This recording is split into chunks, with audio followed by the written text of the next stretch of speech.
Hi students, my name is K. Mandipti. Welcome to DKT Telugu Info. This is our first class.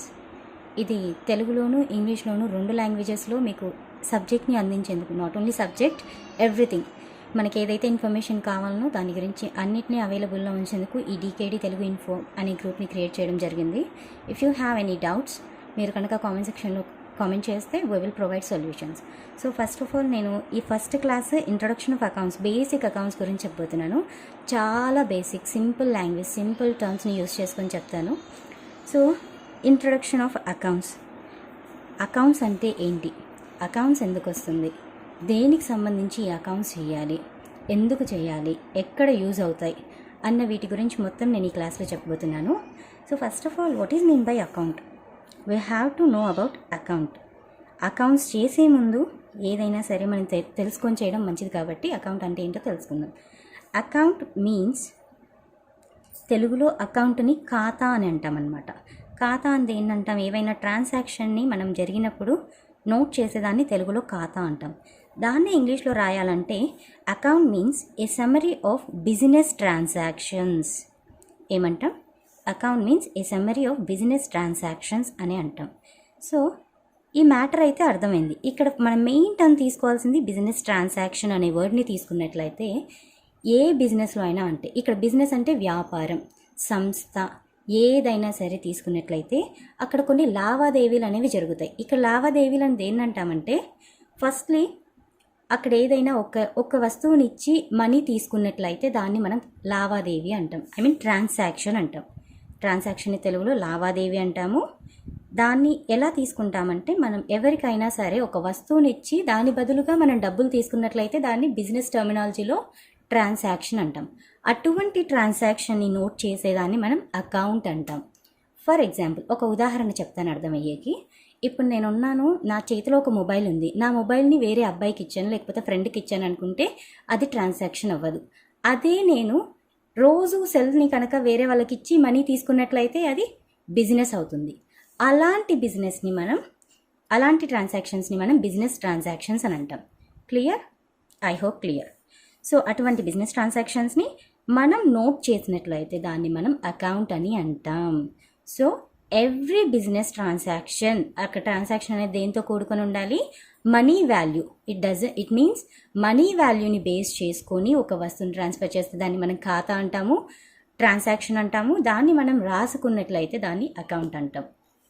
Next, accountancy.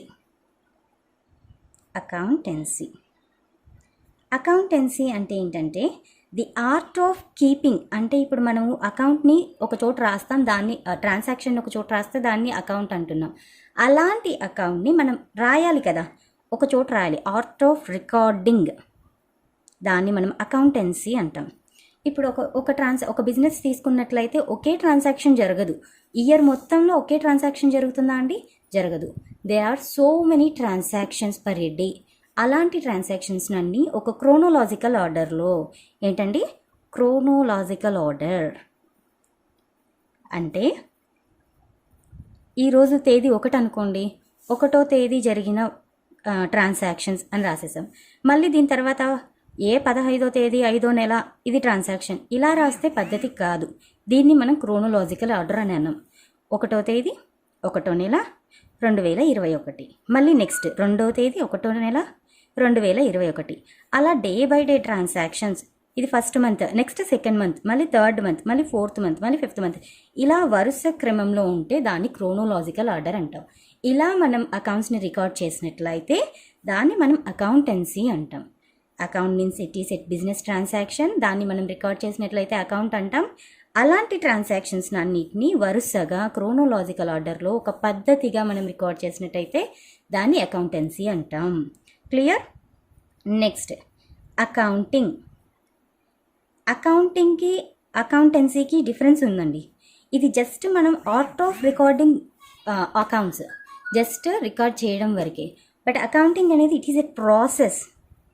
అంటే ఎలా అంటే, ఇప్పుడు first మనం account అంటే ఏంటో తెలుసుకున్నాం, మళ్ళీ దాన్ని నోట్ చేసుకున్నాం, మళ్ళీ దాన్ని క్లాసిఫై చేయాలి. ఏ అకౌంట్ ఏంటి అనేది క్లాసిఫై చేయాలి. ఇటువంటివన్నీ ఉంటాయన్నమాట. దాన్ని మనం అకౌంటింగ్ అంటాం. సో అకౌంటింగ్ అంటే it is a process of, ఇక్కడ రాస్తాం, recording, classifying, summarizing the business transactions. అంటే ఇందాక చెప్పాను కదండి, ఒక్కరోజు ఒక ట్రాన్సాక్షన్ని మాత్రమే మనం రాసుకోము, చాలా రోజులు, ఐ మీన్ ఒక బిజినెస్ స్టార్ట్ చేసినప్పటి నుంచి మనం every year, every month, every day we have to right accounts. అంటే ఎవ్రీ డే జరిగిన బిజినెస్ ట్రాన్సాక్షన్స్ అన్నిటిని ఒక చోట రాస్తాం, దాన్ని అకౌంటెన్సీ అంటాము. దాన్నే మనము ఒక పద్ధతి ప్రకారం అంటే ఫస్ట్ మనం రికార్డ్ చేయాలి, దేంటి ఏ అకౌంట్ అని క్లాసిఫై చేయాలి, దాన్ని మొత్తం సమరైజ్ చేయాలి. ఇలా చేస్తేనే ఆ ప్రాసెస్ మొత్తాన్ని మనం అకౌంటింగ్ అని అంటాం.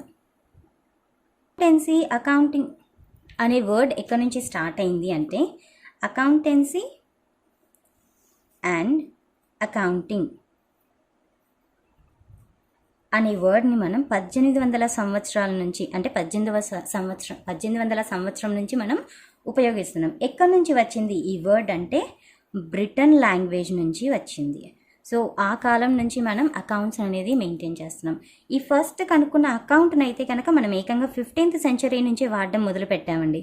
అంటే accounting is not a new thing. In simple terms accounting is a business language. Simple టర్మ్లో అకౌంటింగ్ చెప్పాలంటే it is a business language. ఏంటి మ్యామ్ అకౌంటింగ్ అంటే? It is a business language. ఎలా అవుతుంది బిజినెస్ లాంగ్వేజ్ అంటే? మనం ఏం చేస్తున్నాం ఈ అకౌంటింగ్లో? కంప్లీట్గా బిజినెస్ రిలేటెడ్ యొక్క ట్రాన్సాక్షన్స్ని నోట్ చేస్తున్నాం, దాన్ని సమరైజ్ చేస్తున్నాం, క్లాసిఫై చేస్తున్నాం, రికార్డ్ చేస్తున్నాం, ఎవ్రీథింగ్. సో అందుకే దీని అకౌంటింగ్ని బిజినెస్ లాంగ్వేజ్ అని చెప్పచ్చు. Okay, next now moving to, మీకు ఈ అకౌంటింగ్ని క్లాసిఫై చేసి చూపిస్తానండి. Because there is so many process కదా. నేనేం చెప్పాను? ప్రాసెస్ అని చెప్పాను కాబట్టి we have to know that process now. First of all మనం ఏం చేసుకుంటాం, దేనికైనా సరే ఇన్పుట్ ఉంటుందా? ఇప్పుడు ఫర్ ఎగ్జాంపుల్ సిస్టమ్ తీసుకుంటే we have to input some information, after that some process, after that output ఉంటుందా అండి? లైక్ దట్ ఇక్కడ ఇన్పుట్, ప్రాసెస్, అవుట్పుట్ అనేవి ఏమేమి ఉంటాయో చూద్దాం. ఇన్పుట్ మనకి ఏముంటుందండి? Business transactions. నేను ఫస్ట్లో ఏం చెప్పాను? బిజినెస్ ట్రాన్సాక్షన్స్ని నోట్ చేసుకోవాలి అని చెప్పాను కదా. సో మనం ఈ బిజినెస్ ట్రాన్సాక్షన్స్ అన్నిటినీ ఇన్పుట్గా తీసుకుంటే ఈ ప్రాసెసింగ్లో ఏముంటుంది? ఫస్ట్ ఆఫ్ ఆల్ ఐడెంటిఫైయింగ్ అనే స్టెప్ ఉంటుంది. Second step is recording. Third step is classifying. నేను ఒక్కొక్కటిగా ఎక్స్ప్లెయిన్ చేస్తాను, don't worry. Fourth one summarising. Fifth one analysing. Sixth one interpreting. And last but not least communicating. ఇదంతా ప్రాసెస్లో steps. ఇదే నేమ్లోనే ఉంది, హెడ్డింగ్లోనే ఉంది. అకౌంటింగ్ ప్రాసెస్లో ఇదంతా స్టెప్ బై స్టెప్ మనం చేయాల్సిన పనులు. కమ్యూనికేటింగ్. ఇదంతా ప్రాసెస్ చేస్తే వచ్చే అవుట్పుట్ ఎవరికి యూజ్ అవుతుందండి? Information to users. ఇక్కడ అకౌంటింగ్ ఇన్ఫర్మేషన్ ఎవరికి యూజ్ అవుతుంది అది నెక్స్ట్ చెప్తాను. First of all you have to understand what is mean by accounting and process. So identifying first one. ఇక్కడ ఏంటంటే ప్రాసెస్లో ఫస్ట్ పార్ట్ ఐడెంటిఫైయింగ్. ఫస్ట్ మనం ఏం చేస్తాము, అది బిజినెస్ ట్రాన్సాక్షనా కాదా అనేది ఐడెంటిఫై చేయాలి. నేనేం చెప్పాను, బిజినెస్ ట్రాన్సాక్షన్ అనేది ఎలా ఉండాలి? ఏదైనా సరే వస్తువుని ఇచ్చి మనం మనీ తీసుకున్నట్లయితే దాని బిజినెస్ ట్రాన్సాక్షన్. ఒక్కసారి కాదండి, every time we have to repeat like this. అంటే ఇప్పుడు నేను ఒకసారి నా మొబైల్ పాడైపోయింది, నేను దాన్ని అమ్మేసి నేను దాన్ని డబ్బులు తీసుకున్నా, ఇది బిజినెసా అంటే కాదు. ఇది బిజినెస్ ట్రాన్సాక్షన్ కింద కన్సిడర్ చేయొచ్చా అంటే చేయకూడదు. అదే మొబైల్స్ నేను సెకండ్ హ్యాండ్ మొబైల్స్ కొని వరుసగా ఆ సెకండ్ హ్యాండ్ మొబైల్స్ని అమ్ముతూ ఉన్నాను అనుకోండి, అది బిజినెస్. యాక్చువల్లీ మనకి బిజినెస్ అంటే ఏంటి?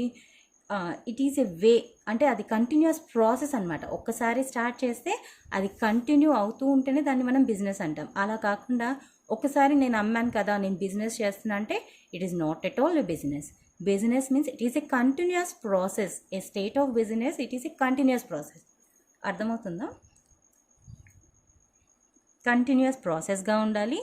దాన్ని వస్తువులు అమ్మాలి, ఐ మీన్ అమ్మకాలు, కొనుగోళ్ళు, ఈ ప్రాసెస్ అనేది కంటిన్యూగా జరిగితేనే దాన్ని మనం బిజినెస్ ట్రాన్సాక్షన్స్ అంటాము. ఆ ట్రాన్సాక్షన్లో మెయిన్ ఇంపార్టెంట్ వాల్యూ ఏంటంటే మనీ. మనీ కనుక మనకు చేరినట్లయితే లేకపోతే మనం ఇచ్చినట్లయితే దాన్ని బిజినెస్ ట్రాన్సాక్షన్స్ అని అంటారు. Let us know accounting process. Accounting process అని ఎందుకు అన్నానంటే అకౌంటింగ్ అనేది ఒక్క స్టెప్తో అయిపోయేది కాదు. It takes many steps. ఆ స్టెప్స్ గురించి ఇప్పుడు తెలుసుకుందాం. దేనికైనా సరే ఫస్ట్ మనం ఇన్పుట్ చేస్తే దాని యొక్క ప్రాసెస్ అయ్యి అవుట్పుట్ అనేది వస్తుంది. లైక్ దట్ అకౌంటింగ్లో కూడా ప్రాసెస్ ఉంటుంది. సో ఫస్ట్ ఆఫ్ ఆల్ ఏంటి, బిజినెస్ ట్రాన్సాక్షన్స్ని ఇన్పుట్ చేస్తాం. వీటిని బిజినెస్ ట్రాన్సాక్షన్స్ని ఇన్పుట్ చేస్తే అది సమ్ ప్రాసెస్ అయిపోయి ఫైనల్ అవుట్పుట్ యూజర్స్కి యూజ్ అయ్యే ఇన్ఫర్మేషన్ వస్తుంది. ఇక్కడ ఫైనల్ యూజర్స్ ఎవరు, ఓనర్స్ కావచ్చు, షేర్ హోల్డర్స్ కావచ్చు, లేకపోతే బయట అప్పులు ఇచ్చే వాళ్ళు కావచ్చు, ఎవరైనా సరే ఎవరైతే ఈ కంపెనీ యొక్క డీటెయిల్స్ తెలుసుకోవాలనుకుంటారో వాళ్ళు ఫైనల్ యూజర్స్ అనమాట. వాళ్ళకి తెలియాలంటే ఇదంతా ప్రాసెస్ జరగాలి. ఇక్కడ ఇన్పుట్ బిజినెస్ ట్రాన్సాక్షన్స్ ఇచ్చిన తర్వాత వీ హ్యావ్ టు ఐడెంటిఫై. మనం ముందు ఐడెంటిఫై చేయాలి, గుర్తించాలి. ఇక్కడ ఏం గుర్తించాలి అంటే ఏది బిజినెస్ ట్రాన్సాక్షన్, ఏది బిజినెస్ ట్రాన్సాక్షన్ కాదు అన్న విషయాన్ని మనం గుర్తించాలి. ఫర్ ఎగ్జాంపుల్ ఒక బిజినెస్లో 10,000 సరుకుని అప్పుగా తెచ్చాం. అప్పు అనేది కూడా ఇప్పుడు మళ్ళీ మనం డబ్బు పే చేయాలి కదా, క్రెడిట్ బేసిస్ మీద తీసుకున్నాం. పర్చేస్డ్ రా మెటీరియల్ని 10,000 రూపాయలకి కొన్నాం. ఇది ఒక బిజినెస్ ట్రాన్సాక్షన్. సేల్స్ అంటే అమ్మకాలు. సేల్స్ అంటే అమ్మకాలు జరిగాయి, అది ఒక 20,000 వరకు జరిగింది. ఇటువంటి ట్రాన్సాక్షన్స్ ఇవి అయితే కనుక మనం బిజినెస్ ట్రాన్సాక్షన్ కింద గుర్తించి వాటిని ఎంటర్ చేసుకోవాలి. Next step recording. ఎంటర్ చేసుకోవాలన్నాను కదా, దాన్ని మనం రికార్డింగ్ అంటాం. ఫస్ట్ స్టెప్ ఐడెంటిఫై చేయాలి, వీటిలో ఏది బిజినెస్ ట్రాన్సాక్షన్ ఏది కాదు అని ఐడెంటిఫై చేయాలి. ఆ తర్వాత రికార్డ్ చేయాలి. ఆ తర్వాత classifying. Third step is classifying అంటే ఏంటంటే ఇప్పుడు ఒక రోజులో ఒక ట్రాన్సాక్షనే జరగదు, అలా అని ఒకలాంటి ట్రాన్సాక్షన్సే జరగవు. అమ్మకాలు ఉంటాయి, కొనుగోళ్ళు ఉంటాయి, అప్పు ఉంటాయి, నగదు ఉంటాయి. ఇట్ మీన్స్ క్యాష్ పర్చేస్ ఉంటాయి, క్యాష్ సేల్స్ ఉంటాయి, క్రెడిట్ పర్చేస్ ఉంటాయి, అప్పు అమ్మకాలు కూడా ఉంటాయి. ఇటువంటివన్నీ కూడా ఏ దానికి అది క్లాసిఫై చేయాలి. అమ్మకాలన్నిటిని అమ్మకాల్లోకి, కొనుగోళ్ళలోకి, అలానే ఇంకా ఏమైనా నగదుకు బదులుగా అప్పు ఇచ్చినాము అలాంటివన్నీ కూడా మనం క్లాసిఫై చేయాలి. ఖర్చు ఇంత అయింది, లాభం ఇంత వచ్చింది అనేది మనం క్లాసిఫై చేయాలి. అటువంటివన్నీ క్లాసిఫై చేసి మనం టోటల్ చేయాలి. ఫర్ ఎగ్జాంపుల్ ఒక మంత్ తీసుకోండి, 1/1/2021 నుంచి 31/1/2021 వరకు ట్రాన్సాక్షన్స్ అన్నీ సేల్స్ ఉన్నాయి. ఇక్కడ 1 మంత్ సేల్స్ మనం తీసుకున్నప్పుడు there is no 1 or 2 transactions, 1-2 transactions మాత్రమే ఉండవు, చాలా ట్రాన్సాక్షన్స్ ఉంటాయి. వాటన్నిటినీ కలిపి సేల్స్ 1వ తేదీ, 2వ తేదీ, 3వ తేదీ, 4వ తేదీ ఇలా అన్నీ ఉంటాయి కదా, వాటి యొక్క ఫైనల్ అమౌంట్. ఫర్ ఎగ్జాంపుల్ 1,00,000 రూపాయలు అమ్మకాలు జరిగాయి అనుకోండి, ఇలా మనం ఫైనల్ అమౌంట్ ఇప్పుడు ఈ మంత్ యొక్క సేల్స్ ఎంత జరిగినాయంటే 1,00,000 రూపాయలు అని చెప్తాం కదా, ఆ విధంగా మనం సమ్మరైజింగ్ చేసుకోవాలి.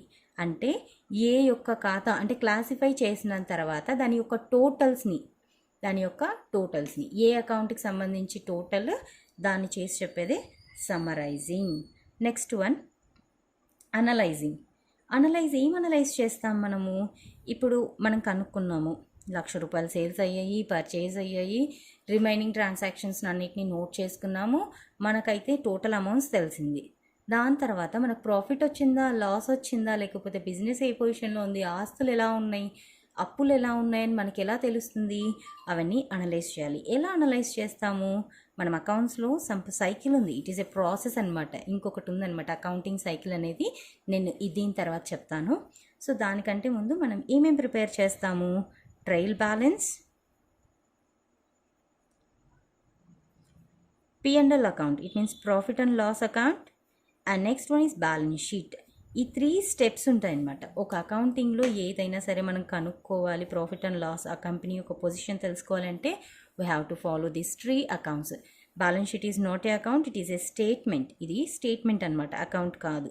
మిగిలిన 2 కూడా అకౌంట్స్ అనమాట. ఈ 3 చేసినట్లయితే మనకి ఆ సంస్థ యొక్క ప్రాఫిటా లాసా, అసెట్స్ ఆస్తులు ఎన్ని ఉన్నాయి, అప్పులు ఎన్ని ఉన్నాయి, I mean assets and liabilities. ఇవన్నీ తెలియాలంటే వీ హ్యావ్ టు అనాలిసిస్. ఈ అనాలిసిస్లో భాగంగా ఇవన్నీ వస్తాయి. ఓకేనా అండి. And next last but not least interpreting. ఆ వచ్చిన రిపోర్ట్ని మనము నీట్గా అనలైజ్ చేసుకొని ఒక డెసిషన్ తీసుకుంటాం కదా. ఇప్పుడు ఈ సంవత్సరం లాభాలు మనకి ఒక 2 లక్షల వరకే ఉన్నాయి, పోయిన సంవత్సరం 2.5 లక్షలు ఉన్నాయనుకోండి. ఈ 2.5 లక్షల లాభం ఇప్పుడు ఈ సంవత్సరం జరిగిన లాభం 50,000 తగ్గింది. డిఫరెన్స్ ఎంత ఉంటుంది ఈ రెండింటి మధ్యలో? 50,000 రూపీస్ తక్కువ ఉంది. ఈ 50,000 రూపీస్ ఎందుకు తగ్గింది? నెక్స్ట్ ఇయర్ ఇలాంటి తప్పులు జరగకుండా ఎలా చూసుకోవాలి, ఏం చేస్తే, ప్రికాషన్స్ ఏం తీసుకుంటే మనకి ఈ ఇన్కమ్ డబల్ అవుతుంది, ఇలాంటి డెసిషన్స్ అన్నిటినీ తీసుకునేదాన్ని ఇంటర్ప్రిటింగ్ అని అంటాం. So this is the process of accounting. And next దీని నుంచి వచ్చే రిపోర్ట్ని మనం ఫైనల్ యూజర్స్కి అందిస్తాం, దాన్ని మనం అవుట్పుట్ అంటాం. ఇదండి అకౌంటింగ్ యొక్క process. First of all we have to input business transactions, తర్వాత ఐడెంటిఫై చేయాలి what is transaction, what is not a transaction. Next we have to record if there is any monetary transactions we have to record it. After that classify, we have to classify which account is this, which account is this. It means sales జరిగాయా, purchase జరిగాయా, asset కొన్నామా, asset అమ్మినామా, లేకపోతే అప్పు తెచ్చుకున్నామా, అప్పు ఇచ్చామా, ఇలాంటి classifications అన్నీ మనం చేసుకోవాలి. After that summarise చేసుకోవాలి. అంటే ఏ అకౌంట్లో ఎంత అమౌంట్ ఉంది అనేది మనం సమరైజ్ చేసుకోవాలి. నెక్స్ట్ అనలైజ్ చేసుకోవాలి. ఇప్పుడు మనకి అమ్మకాలు 1,00,000 రూపాయలు జరిగి కొనుగోలు 50,000 జరిగినట్లయితే కనుక మనకి లాభం వచ్చింది కదండి. ఇలాంటి అండర్స్టాండింగ్ని మనం అనలైజింగ్ అంటాం. నెక్స్ట్ దాన్ని బేస్ చేసుకొని మనం ఫర్దర్గా తీసుకునే డెసిషన్స్, లేదంటే మన కంక్లూషన్స్, ఇక్కడ ప్రాఫిట్ వచ్చిందా, లాస్ వచ్చిందా, బెనిఫిట్లో ఉన్నామా, డెఫిషిట్లో ఉన్నామా, ఇలాంటి కంక్లూషన్స్ని మనం ఇంటర్ప్రిటింగ్ అని ఉంటుంది. ఇటువంటి రిజల్ట్స్ని అన్ని మనం ఫైనల్గా ఇచ్చేది అవుట్పుట్, దాన్ని యూజర్స్ యూస్ చేసుకుంటారు. This is the accounting process.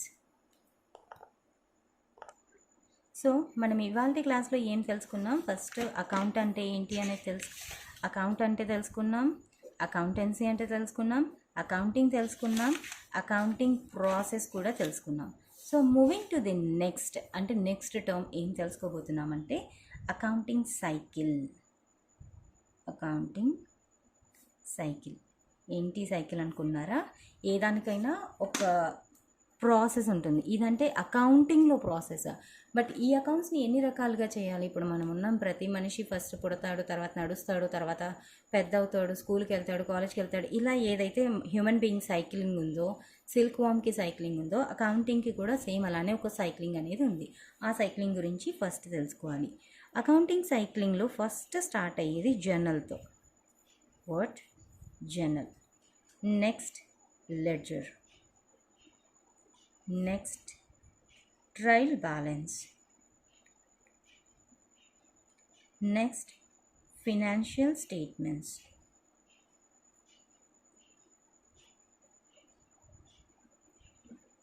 It is a process అనమాట. ఇది ఒక దాని నుంచి ఒకటి. ఫస్ట్ మనం ఏం చేస్తాం? బిజినెస్ ట్రాన్సాక్షన్స్ని రికార్డ్ చేస్తాం. అది ఏ విధంగా రికార్డ్ చేస్తామంటే జర్నల్ ఎంట్రీస్ రూపంలో రికార్డ్ చేస్తాం. దాని తర్వాత లెడ్జర్లో పోస్ట్ చేస్తాం. దాని తర్వాత మనం ప్రిపేర్ చేసేది trial balance. After that financial statements. It mean financial స్టేట్మెంట్స్లో ఏమేమి ఉంటాయంటే ప్రాఫిట్ అండ్ లాస్ అకౌంట్ ఉంటుంది, profit and loss account and balance sheet. వీటిలో ఏం తెలుస్తుందంటే ప్రాఫిట్ అండ్ లాస్ అకౌంట్లో ఏం తెలుస్తుందంటే నేమ్లోనే చెప్తుంది. ప్రాఫిట్ లాభమా నష్టమా అనేది తెలుసుకోవాలంటే ఫైనల్లో మనం చేసే ఈ ప్రాఫిట్ అండ్ ఇక్కడే ఉంది కదండి ఫినాన్షియల్ స్టేట్మెంట్స్. వీటిని ఫైనల్ స్టేట్మెంట్స్ అని కూడా అంటాం. అంటే లాస్ట్లో వచ్చే స్టేట్మెంట్స్ అని అర్థం. వీటిలో ఏమేమి ఉంటాయి? ప్రాఫిట్ అండ్ లాస్ అకౌంట్ ఉంటుంది, బ్యాలెన్స్ షీట్ ఉంటుంది. ప్రాఫిట్ అండ్ లాస్ అకౌంట్లో ఏం తెలుసుకోవచ్చు? లాభమా నష్టమా అని తెలుసుకోవచ్చు. బ్యాలెన్స్ షీట్లో ఏం తెలుసుకోవచ్చు అంటే మన కంపెనీ యొక్క విలువలు, అంటే అసెట్స్ ఎన్ని ఉన్నాయి, ఐ మీన్ ఆస్తులు ఎన్ని ఉన్నాయి, లైబిలిటీస్ ఎన్ని ఉన్నాయి, అప్పులు ఎన్ని ఉన్నాయి, అసెట్స్ లైబిలిటీస్ ఈక్వల్గా ఉన్నాయా, లేకపోతే ఆస్తుల కంటే అప్పులు ఎక్కువ ఉన్నాయా, అప్పుల కంటే ఆస్తులు ఎక్కువ ఉన్నాయా, ఇటువంటి విషయాలన్నీ కంపెనీ యొక్క పొజిషన్ అనొచ్చు.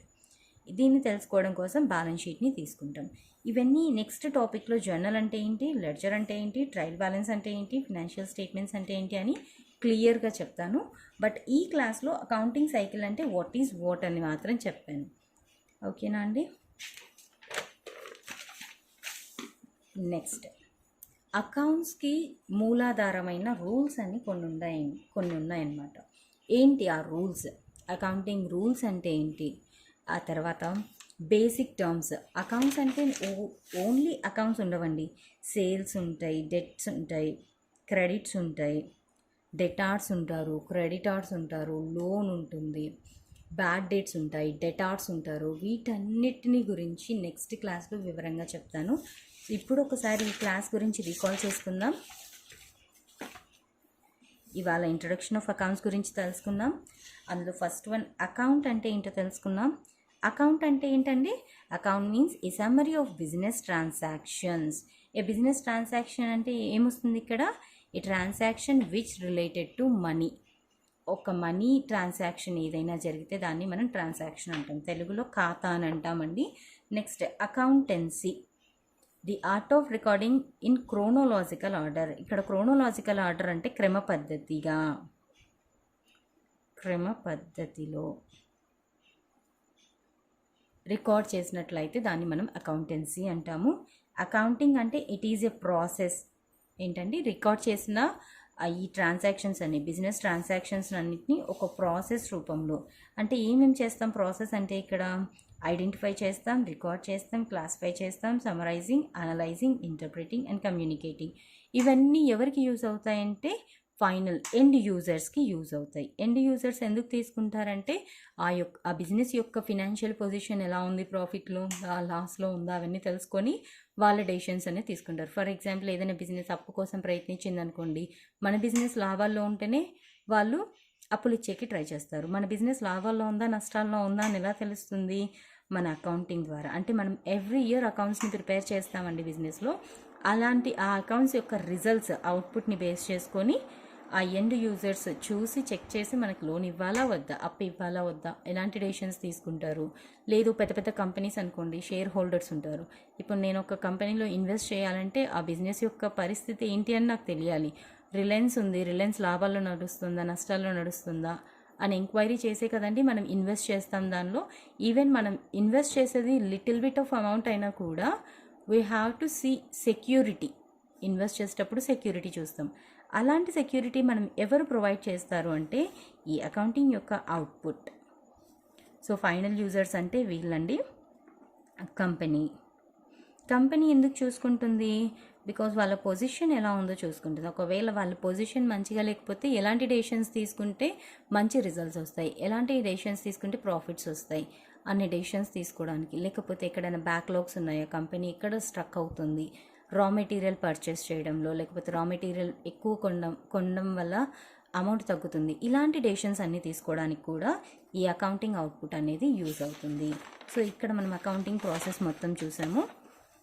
నెక్స్ట్, అకౌంటింగ్ సైకిల్లో ఏమేమి ఉంటాయి? Journal, ledger, trial balance, financial statements. ఈ ఫినాన్షియల్ స్టేట్మెంట్స్లో ఏమేమి ఉంటాయండి?